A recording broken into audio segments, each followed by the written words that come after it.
పితృపక్షం రోజుల్లో పితృదేవతలు భోజన సమయానికి వస్తారని, వారికి ఇష్టమైన వంటకాలను నైవేద్యంగా సమర్పిస్తారు. అది భారతీయ సంస్కృతి సాంప్రదాయంలో ఉన్నది. హైదరాబాద్ నగర ప్రముఖ సంగీత తబ్లిస్ట్ దర్శనం బాబురావు కుటుంబం సభ్యులు ఆత్మీయ మానసిక వికాస కేంద్రం ఆశ్రమంలో అనాథ మహిళలకు, ఆడపిల్లలకు ఉదయం అల్పాహారం వడ్డించి వారిని తృప్తి కల్పించారు.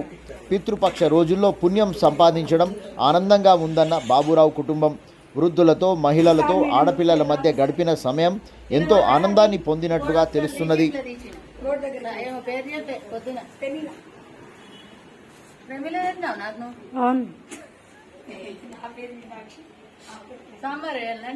ఇప్పుడే వద్దా ఓకే తినేసిందమ్మా. థ్యాంక్స్ చెప్పండి మేడం వాళ్ళకి.